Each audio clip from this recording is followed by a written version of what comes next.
अपनी प्लेट में दो तरह की आइसक्रीम का मजा लेती रेखा ने अपने देवर अमित से कहा। क्या देवर जी, तीसरी बेटी होने पर कौन पार्टी देता है? अब तो दहेज के पैसे जुटाना शुरू कर दो। अपनी भाभी की प्लेट को देख हंसते हुए अमित ने कहा, अरे भाभी, आप क्यों चिंता करती हैं? घर में खुशी आई है तो सबके साथ बांट लिया, और बेटियां तो अपना भाग्य लेकर आती हैं। रेखा मुस्कुरा के रह गई, लेकिन मन ही मन खुश थी। अमित और मीना के घर तीसरी बेटी का जन्म हुआ था। खुद रेखा के दो बेटे थे और वह इस बात का खूब घमंड करती थी। कुछ दिनों ने सारे मेहमान चले गए। अब घर में सिर्फ अमित, मीना और उसकी तीन बेटियां, सानवी, काव्या और सबसे छोटी अनवी रह गई। समय बीतने के साथ तीनों बेटियां पढ़ाई और हुनर में एक से बढ़कर एक साबित हुई।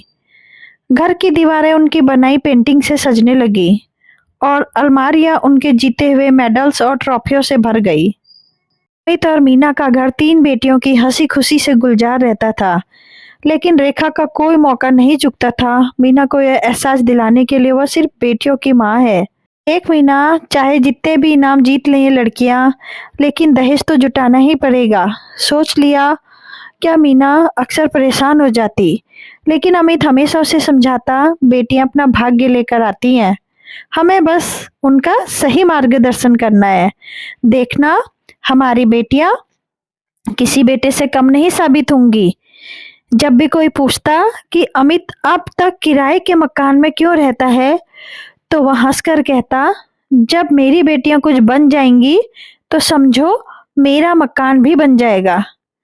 फिलहाल मैं उनका भविष्य बनाने में जुटा हूँ। समय के साथ अमित और मीना की मेहनत रंग लाई। सानवी ने बैंक में नौकरी पाई, काव्या ने सीए की पढ़ाई पूरी कर ली, अवनी ने इंजीनियर कर दिल्ली में नौकरी शुरू की। एक दिन सानवी ने अपनी चाची रेखा को फोन किया, चाची जी, कल मम्मी पापा की शादी की सालगिरह है, हमने एक छोटी सी पार्टी रखी है, आप सब समय से जरूर आइएगा। रेखा को पार्टी का न्योता मिला।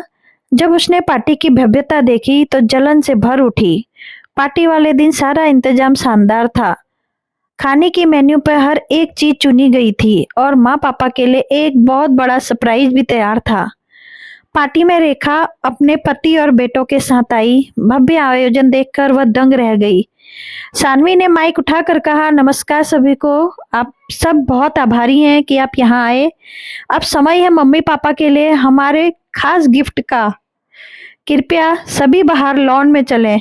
जब सब लॉन में पहुंचे तो वहां एक चमचमाती नई कार खड़ी थी। काव्या ने कहा, पापा, आपके स्कूटर का मजा तो ये नहीं दे सकती, लेकिन जब हमारी फैमिली एक साथ इसमें सवारी कर सकेगी।